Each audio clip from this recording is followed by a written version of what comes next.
Seth, and today we're going to be taking a look at this 1995 Nissan Skyline GT-R V-Spec, which has been heavily modified. And it's going to be selling for no reserve here at the 2023 Barrett-Jackson Las Vegas auction. But before we get too far and open up this car for you, check out all the details, first a quick word from our sponsor.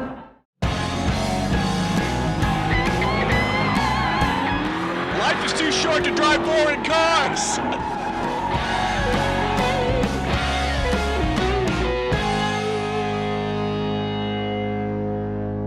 So we're going to be taking a look at a 1995 Nissan Skyline GT-R V-Spec, which is sitting in front of me here, and this particular car has been modified. So we're going to be taking a look at everything that's underneath here, and it has a variety of cool cosmetics that you won't find at a lot of your local car shows that are fairly expensive that I'll point out as we go throughout the car.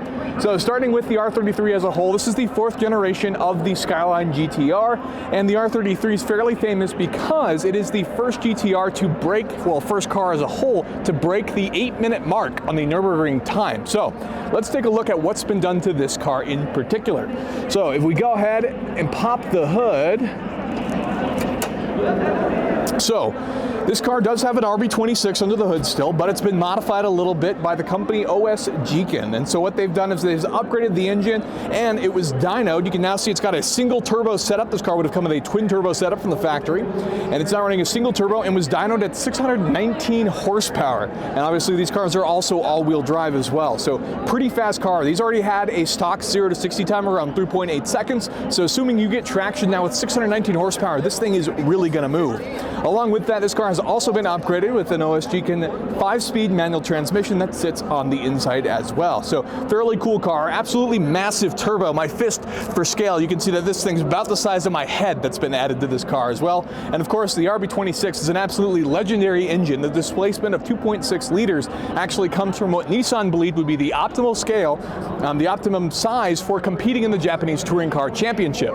So let's go ahead and take on what else is going on with the car. So as we move around to the side, we have the Nissan 400R GT LM wheels.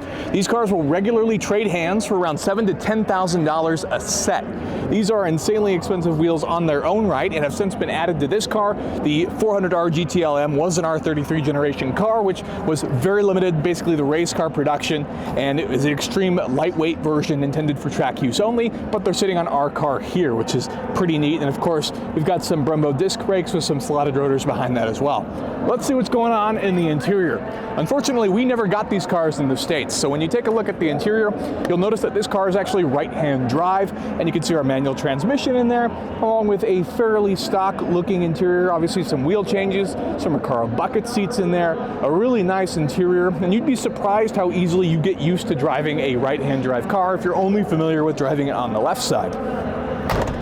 As we come back to the rear, we have our very wide 400Rs in the rear, but then we have a nice little sort of carbon fiber spoiler here on the back of our R33 GT-R. And of course, the typical Nissan Skyline taillights, very identifiable, nothing crazy going on there. Fairly simple, clean build with some heavy aftermarket modifications just to the performance, which of course will be selling here, no reserve at the Barrett-Jackson auction. Now, if you're interested in purchasing a collector car for yourself, be sure to check out AutoHunter.com, the online auction, with have cars going live every single weekday, or the sister site, ClassicCars.com, which is an online marketplace with over 30,000 cars currently live on the site. If you enjoyed the video, could hit that like button for us, we'd really appreciate it. Consider getting subscribed for more content like this in the future. Thank you so much for watching.